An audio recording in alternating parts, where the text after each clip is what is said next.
Parrot Pellets and dry mix. That's right, corn is the #1 filler ingredient to make you think you're feeding a healthier mix when in reality your dry mix is sorely lacking veggies. So today we're going to show you how to make a healthy dry mix packed with secret veggies that even the pickiest parrot can't say no to. So I've been experimenting with adding more vegetables into Rudy and Bartley and baby birds' diet recently, and I realized that what I was doing was answering one of my most common questions asked on my channel, which is how do I get my parrot to eat more vegetables? So this is currently what's working for me and my flock right now, so I wanted to share with you guys, but feel free to put your own spin on it. But if you're following along with today's recipe, what you're going to need is a pellet of your choice and then these Thousand Lakes freeze-dried vegetables. I have broccoli, peas, and fruit strawberry here. And just pretend we have spinach because the full recipe I made calls for spinach.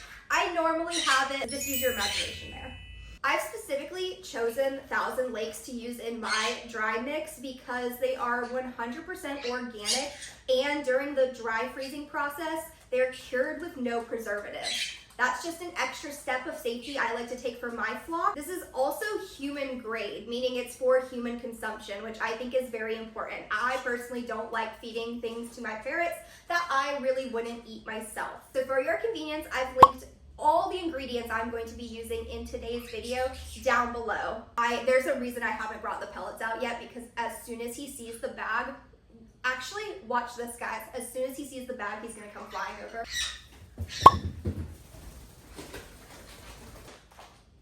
Literally trying to eat it.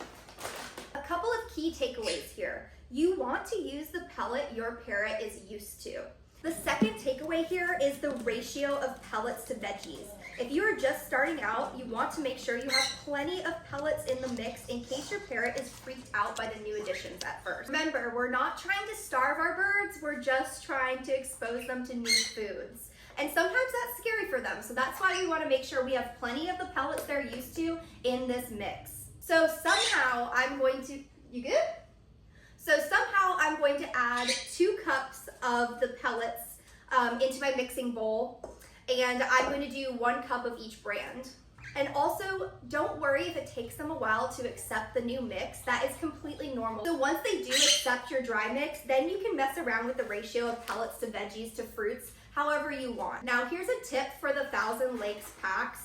Not really for the peas, but for the broccoli. Remember when I said these are human grade, meant for human consumption? Well, that means they're also human sized too. So these pieces are actually pretty big. Some parrots really like the big pieces, so it's entirely up to your bird's preference. And what I like to do is I like to roll them between my fingers and just lightly crush them before adding them to the mix. Break them down into smaller, more manageable pieces. But this is just what I've noticed that my birds tend to like right now. So let's pretend to add in 1 cup of the freeze-dried spinach, 1 cup of broccoli, half a cup of peas. Now let's add some sweetness in. I typically give fruit very occasionally throughout the week, so I don't do nearly as much fruit in this mix as I do the vegetables.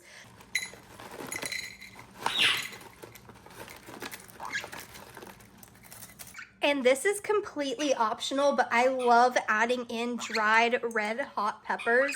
My dad makes these from his garden, so they are organic and completely natural.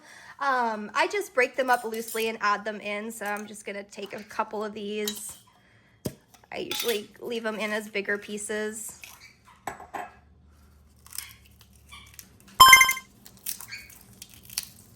Just crushing down some of these bigger pieces that I missed in the package, so they mixed more evenly with the pellets. And just like that, we have a great little mix. So this should last my birds about 2 weeks, maybe 3 weeks worth of dry mix. And you can store this in an airtight container, and it can last you up to a month or 2. But I promise you, you'll go through it faster than that. Rudy's just a broccoli beast right now. Normally he's not a big fresh broccoli eater, which is interesting, but this freeze-dried broccoli he loves. So that's why it's really cool to mix it up, give them something new, and put it in a dry format and see if your birds will accept those veggies easier. So That is it for today's video, guys. I know this was a super quick one, but hopefully it helped answer some questions. You can grab the free recipe. I put everything together, pen to paper, giving you the ratios and instructions. You can grab that below. And I've linked all the ingredients I've used today down below as well for your convenience. So check it out, try this mix on your own, and let me know what your flock thinks about it. I'll catch you guys in the next one. Bye, y'all. You got so many vegetables in my hair. Anyone else have to pick out chop out of their hair? Just me? Literally so much chop in my hair.